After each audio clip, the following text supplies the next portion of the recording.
तो लीजिए सुनिए ममता कालिया जी का हिंदी उपन्यास दुखम सुखम का प्रथम अध्याय।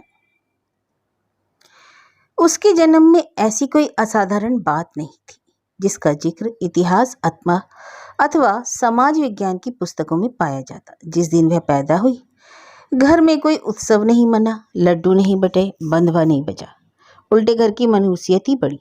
दादी ने चूल्हा तक नहीं जलाया। लालटेन की मध्यम रोशनी में सिर पर हाथ रखे हुए देर तक तख्त पर बैठी रही। बेटे की बेटी के लिए उनके मन में अस्वीकार का भाव था। जिस कोठरी में वे बैठी थी उसकी पिछली दीवार के सहारे गेहूं और उड़द की बोरियां शहतीर तक चीनी रखी थी और वे सोच रही थी कि एक मुंह लेने को और बढ़ गया, पहले क्या कौन कम थे। उन्हें बड़े तीखेपन से अपनी तीनों बेटियों का ध्यान आया जिनके रहते हुए कभी चैन से नहीं बैठ सकी। तीनों प्रसूतियों पर उनका दिल किस तरह टूटा, कैसी पराजित हुई थी वे अपनी सृजनशीलता पर। कैसे उठते बैठते ससुराल से लेकर पीहर तक सब ने उन्हें ताने मारे थे। लड़का था सिर्फ एक और उसके भी हो गई दो बेटियां। नहीं, पहली पोती पर वे इस तरह हताश नहीं हुई थी। शादी के 1.25 साल बाद जब बहू को अस्पताल ले जाने की नौबत आई तो वे खुशी खुशी संग संग तांगे पर सवार हो गई। पड़ोस की रामू ने आशीष दी, जा बहू जल्दी अपने हाथ पैर से खड़ी वापस लौटो, गोद में कन्हैया खेले। दादी ने बात काटी, कन्हैया हो या राधा रानी रे रामू, मेरे बेटे के पौलाटों को टोकना लगा। जब अस्पताल में 5 दिन की प्रतीक्षा और प्रसव पीड़ा के पश्चात वास्तव में राधिका रानी ही गोद में आई तो दादी ने सबसे पहले रामू को कोसा। चलते चलते टोक लगाई, चलो इससे क्या, मेरे बेटे का पहला फल है। अरे भग्गो कहाँ है, थरियाला ने गाना तो बजा, लक्ष्मी पधारी है। टन टनाटन टन थाली अस्पताल में ही बजी थी। लीला और भग्गो उस छोटे से कमरे में मटक मटक कर नाची। दादी ने अपनी दानेदार आवाज में सोहर भी गाया, बाजो बाजो भदवा आज भई है राधा रानी। बेबी की छठी पर 21 कटोर धान भी बांटे गए थे। बेबी थी भी बड़ी सुंदर, गोरी बबूका। किसी दिन अगर काली बोस्की की फ्रॉक उसे पहना दी जाती तो झट नजर लग जाती। शाम तक वह दूध को मुंह न लगाती। तब दादी लोहे की छोटी डिबिया से फिटकरी का एक टुकड़ा निकालकर जलते कोयले पर रखती। फिटकरी पिघलकर मुड़ जाती। दादी बताती, अरे जय देख, है ना बिल्कुल रामू की शक्ल, यह उसका सिर, यह धोती का पल्ला और यह उसका हाथ। सबको वाकई फिटकरी में रामू नजर आने लगती। सब बारी बारी से उसे चप्पल से पीटते। कभी कभी तब भी बेबी दूध ना पीती। तब दादी पर छत्ती पर पड़ा लोहे का कंडम चाकू उतारती और उसे चूल्हे में तपाती। जब वह लाल लाल सुर्ख दहकने लगता उसे कटोरी के दूध में थोड़ा सा छुआ देती। चाकू छन से बोलता, दादी उंगली से 3 बार दूध के छींटे बाहर को छिड़कती। बेबी दूध पीने लगती। लेकिन इस बार दादी के हौसले टूट चुके थे। उन्हें लग रहा था बहू ने 9 महीने के 9 महीने उन्हें धोखे में रखा। कितनी बार उन्होंने इंदु से पूछा, मुझे सच्ची सच्ची बता दे, दिन तेरा जी मीठा खाए के करो कि नो। इंदु सकुचाती हुई चीनी की ओर इशारा कर देती। हालांकि उसकी तबीयत हर समय खट्टी मीठी और नमकीन चीज़ी पर मचलती रहती। तमाम सीधेपन के बावजूद इंदु अपनी खैरियत पहचानती थी कि कहीं असली स्वाद वह बता देती तो सास उसे सूखी रोटी को तरसा देती थी। और फिर चटपटी चीजें तो उसे हमेशा से पसंद थी, शादी से पहले भी। एक आध बार दादी ने उसका पेट उघाड़ कर देखने की कोशिश की पर इंदु ने शर्म के मारे करवट बदल ली। दादी का यकीन था कि नाभि से निकली रोम रेखा अगर सीधी ढलान उतरती जाए तो बेटा होता है, अन्यथा बेटी। इंदु की यह छोटी बेटी कोई यों ही नहीं तो हो गई थी। ईसाई डॉक्टरनी ने पेट चाक कर उसे गर्भ से निकाला था। हुआ यह कि बच्चा पहले तो ठीक ठाक उतरता रहा, फिर उसका सिर फंस गया। डॉक्टरनी बेहद दक्ष थी। उसने हल्के औजारों से शिशु को अंदर धकेला।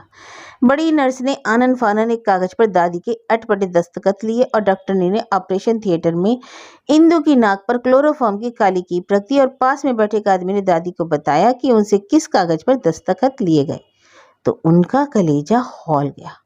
हाय, जो बहू को कुछ हो गया तो सारी दुनिया मोए नाम धरेगी। बंसीवारो रखो लाज, हे बंसीवारो रखो लाज। जितनी देर ऑपरेशन थिएटर की लाल बत्ती जली दादी यही मनाती रही, हे गोपाल जी मेरी बहू की रक्षा करना। दरवाजा खुलने पर सासा अंदर से रोने की बच्चे की आवाज आई तो दादी का दिल दूसरी बार हौल गया। उन्हें लगा यह किसी पुरुष कंठ का रोदन नहीं, और उनका भय सच था। तभी हाथों से दस्ताने उतारती डॉक्टरनी बाहर आई और बोली, अम्मा मुबारक हो, पोती हुई है। दादी का चेहरा पीला पड़ गया। अब तक ऑपरेशन थिएटर के दरवाजे से सटी खड़ी थी, अब थम से बेंच पर बैठ गई। उनकी आंखों के आगे अंधेरा छा गया। हलक में आंसू का नमक महसूस हुआ। उनकी छोटी लड़की भगवती साथ आई थी। वह भी माँ की हालत देख रुआंसी हो गई, जैसे इसमें उसका भी कोई दोष रहा हो। धीरे धीरे दादी की चेतना लौटी। वे उठकर अस्पताल के फाटक के बाहर निकल आई, तांगा तय किया और भग्गो के साथ मथुरा वापस लौट चली। वृंदावन से इतनी निराश वह पहली बार लौटी थी। सदगड़े के उस मकान में अंधेरा तो वैसे ही बहुत रहता था, आज कुछ ज्यादा ही घना हो गया। लालटेन की रोशनी में भग्गो की लंबी परछाई देखकर दादाजी ने डपटा, कहाँ उड़सी घूम रही है, बैठ चुपचाप एक कोने में। दादी किचकिचाई, बहू का बस गुस्सा बेटी पर निकाल रहे हो, कौन मेल के बाप हो तुम। लाला नतीमल का क्रोध पत्नी की तरफ घूम गया, तुमने का कम लाइन लगाई थी छोरियों की। हाँ हाँ, मैं तो दहेज में लाई थी, छोरियां तुम्हारी कछुनाए लगी हैं। नतीमल ने आंखें निकालकर पत्नी को घूरा और फिर खांसते हुए आड़त की ओर चल दिए। कनाडा के ईसाई मिशनरियां दोबारा स्थापित यह मिशन अस्पताल मथुरा और उसके आसपास के इलाकों के लिए वरदान की तरह था। जिन परिवारों में थोड़ी शिक्षा की पहुंच हो गई थी, उनकी बीमारी हैरी में यह अस्पताल अनिवार्य था। यहाँ चिकित्सा निःशुल्क थी, अलबत्ता प्राइवेट कमरे का किराया 2 रुपये रोज था। बड़ी डॉक्टरनी गोरी चिट्टी खुशमिजाज महिला थी, जिसने आते ही अपने मरीजों का दिल जीत लिया। उसे सिर्फ 2 कामों से मतलब था, दिन रात औरतों की चिकित्सा और चर्च में प्रार्थना। जनरल वार्ड के मरीजों से कोई शुल्क नहीं लिया जाता, उल्टे उन्हें सुबह शाम खिचड़ी भी बांटी जाती। प्राइवेट कमरे वालों की सुविधा थी कि वे कमरे में स्टोव रखकर खाना बना लें। यही कारण था कि वृंदावन जितना बाके बिहारी और रंगजी मंदिरों से जाना जाता था, उतना ही इस मिशन अस्पताल से जाना जाने लगा। इंदु को होश बहुत धीरे धीरे आया। उसने पाया वह लगातार अपने हाथ पटक रही है, किंतु पैर नहीं हिला पा रही। दरअसल जिस नर्स की देखरेख में इंदु को कमरे में छोड़ा गया था, उसकी ड्यूटी शाम 7:30 बजे खत्म हो गई और अगली नर्स आकर भी अभी कमरे में नहीं आई थी। दिन वाली नर्स ने इंदु की दोनों टांगों को उसी की धोती से कसकर बांध दिया, ताकि हिलने डुलने से पेट के टाके न टूट जाएं अथवा वह नीचे न गिर जाए। इंदु ने एक नज़र पास में लेटी बच्ची को देखा और समझ गई कि इस बार भी बेटी हुई है। शरीर के दर्द, टूटन और थकान में उसकी उदासी और रुआंसापन भी शामिल हो गया। यह रोना केवल बच्ची को लेकर नहीं, वरन अपनी रोजमर्रा की स्थिति को लेकर अधिक था, जो एक और लड़की के जन्म से विकटतर होनी अनिवार्य थी। इंदु की दैनिक चर्या जेल में रहने वाले कैदी की दिनचर्या से भी ज्यादा कठोर थी। कैदी को सिर्फ मशक्कत करनी पड़ती थी, खुशामद नहीं। इंदु के लिए मशक्कत और मान मनोबल दोनों निहायत जरूरी काम थे। ये तो उसकी 2 नंदे बिहाई थी, पर वे आए दिन पीहर में ही दिखती थी। तीसरी भग्गो उसकी जान को आफत थी। तरह तरह की शरारत चालाकी कर भाभी के नाम लगाना उसके लिए खिलवाड़ जैसा था। बात बात पर लड़ने पर आमदा सास और बददिमाग ससुर से उसकी जान कांपती। इस नवजात बच्ची का जनक आगरे में पड़ रहा था और सिर्फ छुट्टियों में घर आता। 2 बच्चों के बावजूद इंदु को अभी पति के स्वभाव और संघर्ष का ठीक से अनुमान नहीं था। दोनों बच्चे छुट्टियों की ही पैदावार थे। इंदु को तेज प्यास के साथ साथ भूख महसूस हुई। कमरा सुनसान था। उसने देखा स्टूल पर रुमाल से ढका आधा कटा पपीता रखा है। इसके अलावा खाने की कोई चीज कमरे में नजर नहीं आई। बुखार लेने आई नर्स से इंदु ने मिन्नत की कि उसे 1 गिलास दूध मंगवा दे। उसके परिवार के लोग शायद आ नहीं पाए, पर नियमों का उल्लंघन अस्पताल में अच्छा नहीं समझा जाता था, इसलिए नर्स ने फौरन मना कर दिया और खटखट सैंडल खटकाती चली गई। इंदु ने पपीते का आधा टुकड़ा उठा लिया और लेटे लेटे खा गई, यहाँ तक कि उसका छिलका भी। उसने बच्ची की ओर देखा, जो आंखें मीची और भुटियां बीचे सो रही थी। सलोनी सी बिटिया, गेहुआ रंग, गुलाबी होठ, गुलगुले हाथ में। हाय, ये लड़का होती तो मेरे कितने ही दुख दूर हो जाते। इंदु के कलेजे से हूंक सी उठी और उसने बच्ची की ओर मुंह फेर ली। एक क्षण तो उसका मन हुआ कि वह बच्ची का गला ही घोट दे, पर उसे अपने हाथों की ताकत पर भरोसा नहीं था। क्लोरोफॉर्म की जड़ता भी पूरी तरह छटी नहीं थी। अपना ही बदन दोगला लग रहा था। 24 घंटे बीत गए, पर इंदु की छातियों में दूध ना उतरा। डॉक्टरनी ने पंप से दूध निकालने की कोशिश की तो दूध की जगह खून निकल आया। डॉक्टरनी ने हैरानी और अफसोस से कहा, कैसी माँ हो, ममता नहीं है बिल्कुल। बच्ची को अस्पताल से दूध दिया जाने लगा। 10वें दिन सास ने मथुरा से पड़ोस की रामू को वृंदावन भेज दिया और वह बांके बिहारी जी के दर्शन कराए और इंदु को भी लिवा लाए। पेट के टाके कट चुके थे।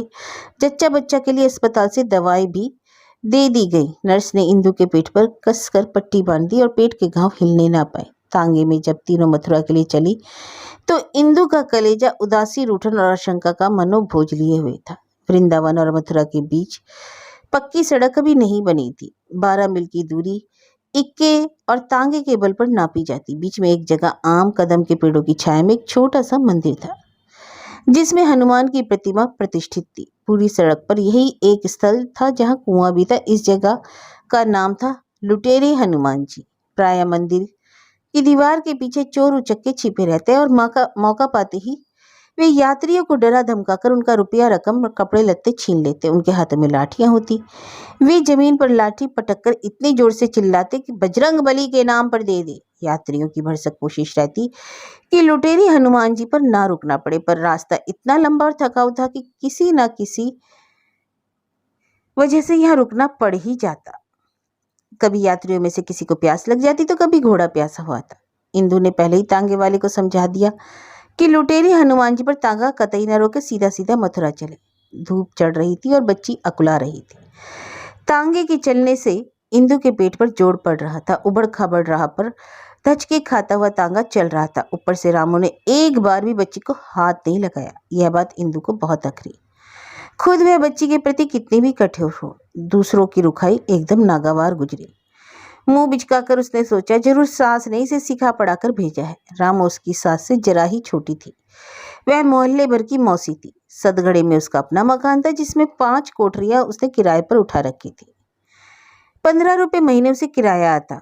उसके भाई मैनपुरी में तंबाकू का व्यापार करते थे।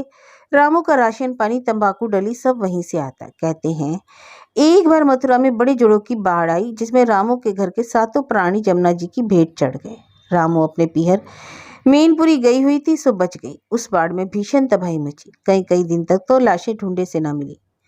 बाढ़ का पानी उतरने पर रामू के घर के 7 में से 3 लोगों को शत विषक्त निर्जीव देह मिली। कछुओं ने जगह जगह से लाशों को बकोट डाला था। रामू के पति लाला गिरधारी प्रसाद की तो देह ही नहीं मिली। इसलिए बहुत दिनों तक रामू को आस रही कि वे बाढ़ से बचकर अन्यंत्र चले गए होंगे। वह माथे पर बड़ी सी बिंदी लगाती और रात में भी घर के दरवाजे की कुंडी यहाँ चढ़ाती। उसे लगता लाला जी आएंगे जरूर। मोहल्ले वाले उसे पगली समझने लगे। काफी समय बाद लोगों ने उसे अमर सुहागन घोषित कर दिया। रामू अब अपना वक्त समाज सेवा और चुगलखोरी में बिताती थी। पड़ोसियों को एक दूसरे से लड़ाना और मुंह में तंबाकू दबाकर दूर से तमाशा देखना उसका शगल था। रामू ने बच्ची को नहीं छुआ। इसके पीछे ना तो इंदु की सास का परामर्श, ना कोई परपंच। दरअसल तांगे में थोड़ी दूर चलने के बाद ही रामू के नले भारी होने लगे। रामू को बहुमूत्र की शिकायत थी। अभी अस्पताल में मैं फारिग हुई थी। अब फिर उसे लग रहा था कि जाना जरूरी है। वह अपना ध्यान कभी तंबाकू में लगाती, कभी इधर उधर पेड़ों पर कूदते बंदरों पर।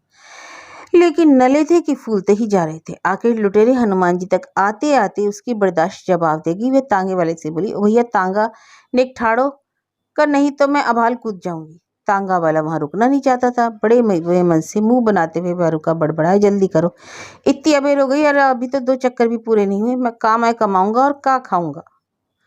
रामू मंदिर की दीवार के ठीक पीछे पहुंची थी कि अगले पल जोर जोर से लाठियां पटकने का शोर, बटवारों की आवाज सुनाई दी। जय बजरंग बली, दे बजरंग बली के नाम। थोड़ी देर में गिरती पड़ती अधकुली धोती में लटपट भागती, सिर के बाल नौचती रामू नजर आई। लुट गई कहते कहते वह किसी तरह तांगे पर चढ़ी और बैठते ही बेहोश हो गई।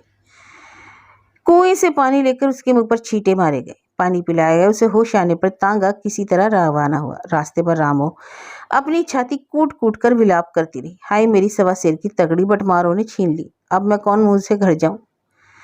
बच्ची भी इसको और आम में रोने लगी। इंदु से ना रहा गया तो उसने कह दिया, मौसी तुम तगड़ी पहनकर आई थी कब? मैंने तो नहीं देखी। यह सुनते ही रामू को मिर्च छिड़ गई। उसने इंदुमती को खूब जली कोटी सुनाई और जिसमें यह भी शामिल था कि अभी तो 2 ही हुई है। द्वारकाधीश ने चाहा तो या के 7 बेटी होगी, 7 के 7 छोरियां। जब वे सदगड़े में उतरी, रामू ने क्रोध और रुदन से अपनी आंखें लाल कर ली थी। दादी का मन पहले ही सीठा हुआ था। गोद में पोता खिलाने के सारे अरमान ध्वस्त हो गए थे। ऊपर से एक कठिन कठोर भाव उनके भीतर से उगा था। उन्हें जच्चा बच्चा की सेवा में 40 दिन नाचना पड़ेगा। इंदु का स्वास्थ्य पहले ही तोला माशा था, अब बड़े ऑपरेशन के बाद की कमजोरी। बड़ी पोती बेबी सिर्फ 2 साल की थी और वह भी सारा दिन उन्हें नचाती। घर में घुसते ही रामो नाक सुड़क सुड़क कर रोने लगी, सिर कूटने लगी। भली गई मैं तेरी बहू को लिवाने, बंटवारे ने मोह लूट लियो रे। दादी और रामो में जमकर लड़ाई हुई। दादी का कहना था लुटेरे हनुमान जी पर वह रुकी ही क्यों, और रामो का कहना था कि उसके नले फट जाते और वह मर जाती तब। रामो ने और भी जोरों से रोना शुरू कर दिया। उसे इस कदर रोते बिलखते देख नत्थीमल ने दुकान से निकलकर पूछ लिया, क्या छटांगी थी तगड़ी, बताओ और अपने घर में बैठकर रो। रामो ने अपने आंसू पोंछ लिए। उसका चेहरा खिल उठा। बोली, पूरी 1.25 सेर की थी भैया जी, खालिस चांदी की। दादी को बेहद गुस्सा आया। तिल मिलाकर बोली, देख रामो, मैंने भी 100 बार देखी थी तेरी तगड़ी, 3 पाव से ज्यादा नहीं थी। तो मैं क्या झूठ बोल रही हूँ? हाँ, तू तो है ही झूठी। तुम झूठी, तुम्हारा खानदान झूठा। सच्ची कहते हैं आजकल नेकी का जमाना नहीं रहा। इंदु आंगन में पड़े तख्ते पर बच्ची को लेकर बैठ गई। सास ने घुड़का, चलो अपने कमरे में, अभी तो पैर पड़े हैं और ना काका करावेगी जे छोरी। नत्थीमल रामू से बात करने लगे। कौन सुना ठीक रहेगा, तगड़ी बनी बनाई अच्छी रहती है या चांदी लेकर बनवाई जाएगी? बनने के बाद तुलवाने के लिए धर्म कांटे पर बाबा जाएंगे या रामू जाएगी? रामू की तो आंखें चमक उठी। वह अपनी सारी थकान भूल गई और सरजू सुनार से लेकर अपने कारीगर तक की विशेषताओं का बखान कर गई। लाला जी ने कहा, आज से 8 में रोज जाकर अपनी तगड़ी ले जाना, बस अब जाओ। पान डली तंबाकू का अपना बटुआ उठा। रामो यह जा वह जा। दादी के तन बदन में आग लग गई। तमक कर बोली, आज तक अपनी लुगाई से कबो ना पूछो कि तेरे लिए क्या बनवा दूं। उस झूठी मक्कार रामो को तुम गहने गड़वाओगे, सारी गली तुम पर थू थू ना करेगी। बेवकूफ कहीं की, तुम्हारी बहू को लिवा लेने के लिए बीच में बाजार में लुट गई, अब उसकी भरपाई कौन करेगा? भगवती। भग्गो ने बताया, भाभी अभी हाल सारे घर की पुताई हुई थी। जीजी ने तुम्हारा कमरा ऊपर 3 तिखने पे कर दिया है, तुम्हारे भग से वहीं धरे हैं। इंदु के अंदर गुस्से की लपट उठी। इन्हें मालूम है मैं कच्चा शरीर और नन्ही जान गोद में लिए लौटूंगी, फिर भी मेरा कमरा बदल दिया।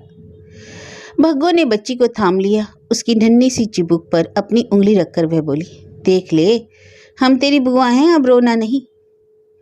जीने की दीवार में लोहे के कुंदों के सहारे मोटी रस्सी बंधी हुई थी। उसी रस्सी को पकड़कर किसी तरह कांपती लड़खड़ाती टांगों से गिरती पड़ती इंदु अपने कमरे में पहुंची। वहां उसकी 2 साल की बेबी चटाई से लुढ़क कर धरती पर सोई हुई थी। छोटी बेटी ने अपना गिलौट गीला और गंदा दोनों ही कर लिया था।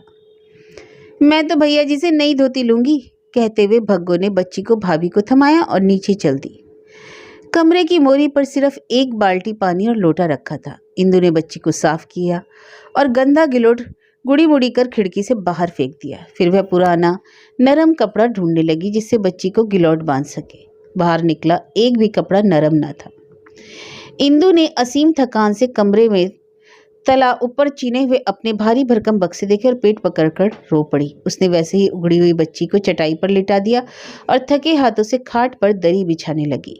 इंदु को बहुत तेज भूख लगी थी। अस्पताल से वह थोड़ी सी खिचड़ी ही खाकर निकली थी। अब दोपहर होने आई। उसने छज्जे से नीचे की ओर मुंह करके 2-4 बार पुकारा, भग्गो बीबी, ओ भग्गो बीबी। कोई जवाब नहीं मिला। भूख असहनीय होने पर धीरे धीरे वह नीचे उतरी और आंगन से लगी धुआंती रसोई के बाहर बैठ गई। दोपहर का चौका लगभग निपट चुका था।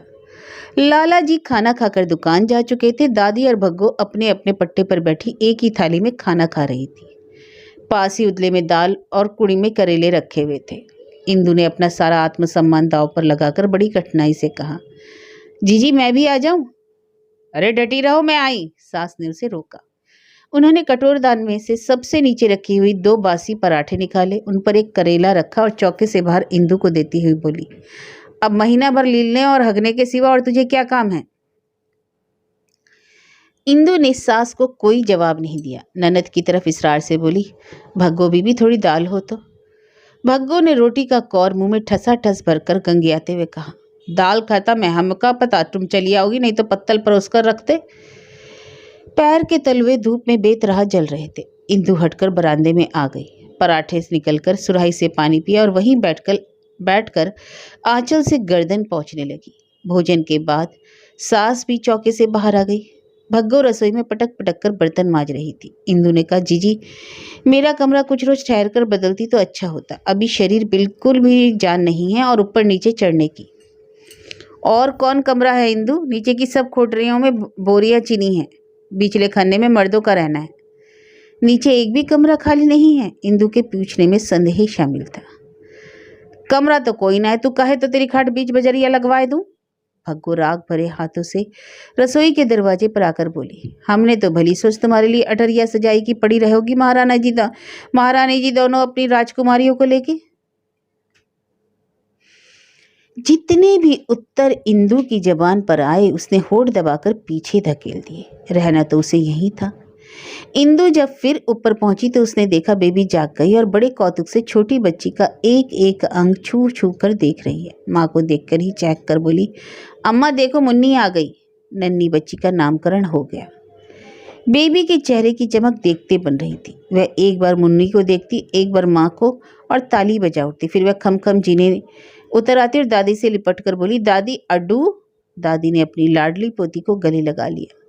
उनकी आंखों से टप टप आंसू गिरने लगे। 15 रोज पहले उन्होंने सूजी, गोला, कमरकस मखाने, सौंठ, गोंद, देसी घी के लड्डू बनाए थे कि बेटे वाली बहू को खिलाऊंगी तो बहू 6 रोज में खड़ी हो जाएगी, पर बेटी होने से वे खुद ही बैठ गई। इस बीच उनमें से ज्यादा लड्डू भग्गो और बेबी के उदर में समा चुके थे। दादी ने 2 लड्डू बेबी को दिए और खुद चरखा चलाने बैठ गई। बेबी लड्डू लेकर फिर जीना चढ़ गई। अम्मा अड्डू खाओ। उसने जबरन इंदु के मुंह में लड्डू भर दिया। इंदु को फिर रोना आने लगा। सास के दुलार और दुत्कार दोनों का हिसाब ना था। पत्नी के प्रसव के समय का कुछ मोटा सा अंदाज कवि मोहन को था। वह मथुरा जाना चाहता था, लेकिन मार्च भर उसकी एमए की परीक्षा चली और जब वह फारिग हुआ तो जिन 2 ट्यूशनों का काम उसने ले रखा था उन बच्चों की परीक्षा शुरू हो गई। अपनी परीक्षा से ज़्यादा तैयारी उसे सचिन और विकास के पर्चों के लिए करनी पड़ रही थी। दोनों जगह अलग अलग किस्म के दबाव थे। सचिन चमड़े के व्यापारी अंगद प्रसाद का बेटा था। वह 9वीं में 1 साल फेल हो चुका था और उसके पिता आगरे और दयाल बाग के बीच चक्कर लगाते रहते। सचिन को हर किताब एक बोझ और हर परीक्षा जंजाल लगती। वह चाहता था कि पिता के साथ खालों का कारोबार संभाले, लेकिन अंगद प्रसाद ने कवि मोहन से कहा, कवि बाबू किसी तरह लड़के को बीए करवा दो तो हमारे खानदान में कोई भी 10वीं से आगे नहीं पढ़ा। कवि ने कहा, पहले ये 10वीं तो पास कर ले। तुम किस लिए हो? 15 रुपए कम लगते हैं तो 20 देने को तैयार हूं, पर सचिन इस बार पक्का पास होना चाहिए। कवि मोहन उन्हें बताना चाहता था कि परीक्षा में तो सचिन का लिखा पढ़ा ही काम आएगा, पर उसके पिता इतना मौका ही ना देते। दूसरी ट्यूशन का विद्यार्थी दिमाग से तेज था, पर उसमें अनुशासन का नाम का तत्व भी नहीं था। कवि उसे जैसी समझाने की कोशिश करता, विकास उसे रुककर कहता, मास्टर साहब रतन देखाएं, कल उतर जाएगी। विकास को फिल्मों का चस्का था। एक एक फिल्म कई कई बार देखता। फिल्म का एक एक दृश्य गीत उसे कंठस्थ रहता, पर जैसी का पद्मावत उसे पहाड़ मालूम देता। और यही हाल अंग्रेजी विषय का था। कवि मोहन ने उसे समझाया भी कि आसान विषय लेकर फर्स्ट ईयर कर ले, पर विकास हिंदी अंग्रेजी के साथ इतिहास लिए हुए था। कवि मोहन की सारी अर्थव्यवस्था इन्हीं 2 ट्यूशनों पर टिकी थी। पिता अनेक एहसान जताते हुए किसी तरह उसे 25 रुपया महीना देते। इतनी धनराशि में हॉस्टल में रहना, धुले हुए कपड़े पहनना और 2 वक्त खाने का जुगाड़ करना हंसी खेल नहीं था। ऊपर से कवि को किताबें खरीदने का चस्का था। ऐसे में ट्यूशनों से मिलने वाले 30 रुपये महीने बहुत अहम थे। सचिन और विकास की परीक्षा खत्म होने में अप्रैल पूरा खप गया। उनसे मुक्त होते ही कवि मोहन को इंदु की याद आई। पता नहीं पत्नी ने क्या सोचा होगा। और जल्द ही एक दिन कवि मोहन ने स्टेशन के पास की दुकान से 1 रुपये के 2 झबले, आध से रबड़ी और पाव भर दाल मोठ खरीदकर मथुरा की गाड़ी पकड़ ली। गर्मी अभी जानलेवा थी। शाम को लू भी चलती। पसीना पसीना जब वह घर पहुंचा तो दिन झुकाया था। बड़ी बहन लीला अपने 4 महीने के बेटे के साथ आई हुई थी। भग्गो माचिस की डिब्बी में गेहूं के दाने डालकर डिब्बी झुंझुने की तरह बजा रही थी। कवि मोहन को देखकर खेल छोड़कर खड़ी हो गई। आज जीजी भैया आ गए।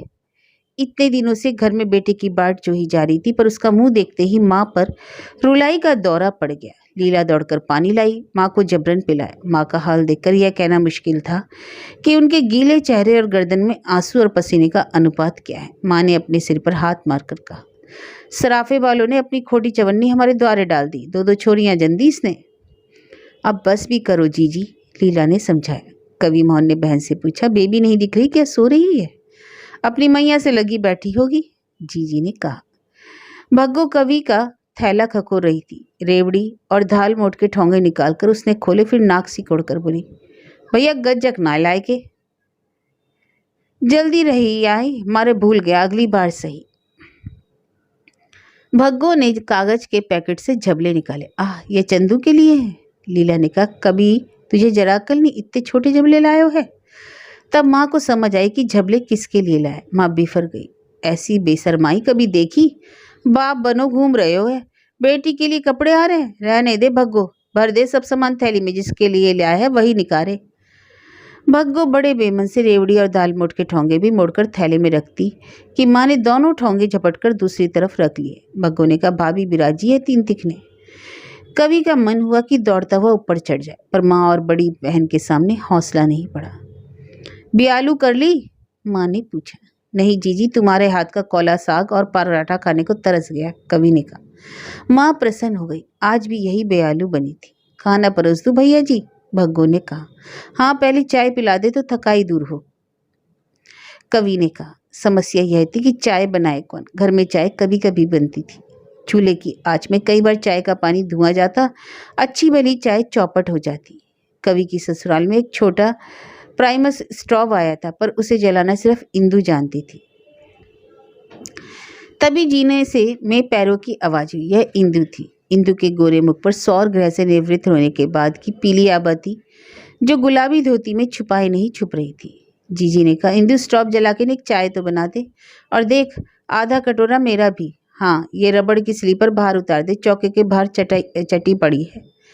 सारा काम निपटाकर इंदु जब ऊपर गई, कवि पहले ही कमरे में पहुंचकर बेबी मुन्नी के साथ लेट गया था। उसने सोचा था वह पत्नी से कहेगा कि वह बहुत कमजोर हो गई है, पर उसने बेबी की टांग पर प्लस्तर चढ़ा देखा तो गुस्से का गुबार फूट पड़ा। अरे, इसकी हड्डी कैसे टूट गई? खुली हवा का तुम्हें इतना शौक है कि तीन तिखने चढ़कर बैठी हो? इंदु हक्का बक्का। वह समझ गई कि नीचे काफी लगाई बुझाई हो चुकी है। उसने कहा, बेबी जीने से नहीं, खाट से गिरी है। खाट चढ़ाने को जीजी ने खिड़का खुलवाया था, बाद में खिड़का बंद करने का किसी का ध्यान ही नहीं रहा। बेबी शाम को खरबूजे की फांक खाती खाती कमरे की तरफ आ रही थी कि गिरी धड़ाम से। टांग की हड्डी टूटी और भौं के पास कट गया सो अलग। और इसे क्या हुआ है? शरीर पर मांस का नाम भी नहीं है। उसने मुन्नी की ओर इशारा किया। इस बार दूध उतरा ही नहीं। इंदु ने आंखें झुकाकर कहा, एक लुटिया दूध में 2 लुटिया पानी मिलाकर उठाते हैं, वही खुराक है इसकी। अब तो जरा गाढ़ा दूध दो तो उलट देती है, हजम ही नहीं होता, या हरे पीले दस्त शुरू हो जाते हैं। पूछो अभी जाकर जीजी से, कवि ने भड़क कर कहा। महाभारत ही मचाओगे ना? सास ननद भर की छत्ते सी पीछे पड़ जाएंगी, तुम तो 4 दिन बाद चल दोगे। कवि का मन कसेला हो गया। आधी रात तक इंदु अपनी बिथा कथा सुनाती रही। उसे सारा दिन काम में उलझाया जाता है। जब बच्चे रोते हैं तो बच्चों का ताना दिया जाता है। उसके पास बाल सीधे करने को कंघा तक नहीं। रोज उसे ठंडा बासी खाना मिलता है, और बात बात में उसके मायके वालों को ताना दिया जाता है। कवि ने अंधेरे में टटोलकर टीन का अपना नया कंघा निकालकर पत्नी को दिया। इंदु की कृश काया पर हाथ फेरते हुए कवि को लग रहा था उसे अपनी दुनिया बदलने की पहल घर से ही करनी होगी।